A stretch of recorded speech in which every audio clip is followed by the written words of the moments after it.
A Royal Mystery. The Story.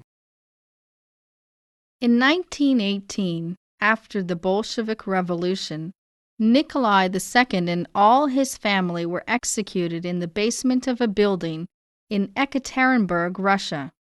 The remains of the family were buried at an unknown place about 20 kilometers outside the city and were officially recovered only in 1991 after the perestroika. There was a problem, though. There should have been 11 bodies, but only 9 were found. Forensic specialists determined that the 2 missing bodies were those of the 2 youngest Romanov children, Alexei and Anastasia. So Anastasia actually might have escaped the execution. But did she?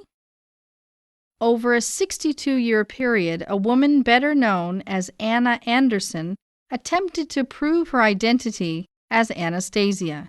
She lost 3 court cases, and most members of the remaining Romanov family considered her an impostor.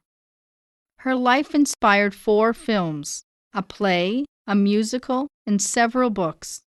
Anna died in 1984, but her story is so passionate that even today there are people who believe her to be Anastasia. No matter who she really was, one thing is for sure. Anna Anderson truly believed that she was Anastasia Romanov.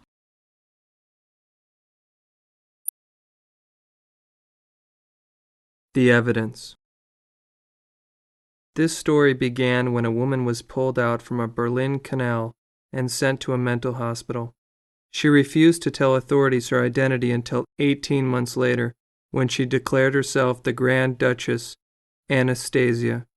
There was evidence for and against the woman who became known as Anna Anderson, and the controversy was resolved only in 1994 when DNA testing proved she wasn't Anastasia, but Franziska Shanskowska, a factory worker who disappeared in 1920.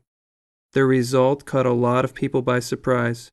Janet, you were among those people. How did you feel when the news came out? I was very shocked. Everything I had read and heard about Anna led to the conclusion that she was telling the truth. Her appearance, for example. Everybody admitted that there was a very strong physical similarity between Anna and pictures of Anastasia. And how about the scars on her fingers and shoulder? They had exactly the same shape as Anastasia's. Anna also had a problem on her feet, which was worse on her right foot, just like Anastasia. 3 fingers of one of her hands were the same length, just like Anastasia and Empress Alexandra. Yes, it's hard to believe it was just a coincidence. Exactly.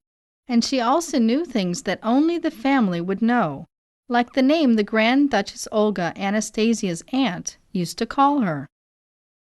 It was said that she got all this information from other family members and servants that escaped from Russia. They wouldn't have known some of the details that Anna gave. Maybe, but again, it was very suspicious that when she was questioned about her youth, she would often change subjects, or would only give answers that were not clear or that could not be confirmed. But there's the handwriting. Several analyses over the years indicated that Anna Anderson's matched Anastasia's. True, but how do you explain the fact that, while she spoke fluent German, she only knew a few words in English, French, and Russian? The explanation is that she had suffered a shock or trauma, and her mind refused to use the language of those who killed her family. Besides, she spoke Russian while sleeping or when delirious. Anyway, science has now proved that Anna was not Anastasia. But they can't say for sure that Anastasia didn't survive either.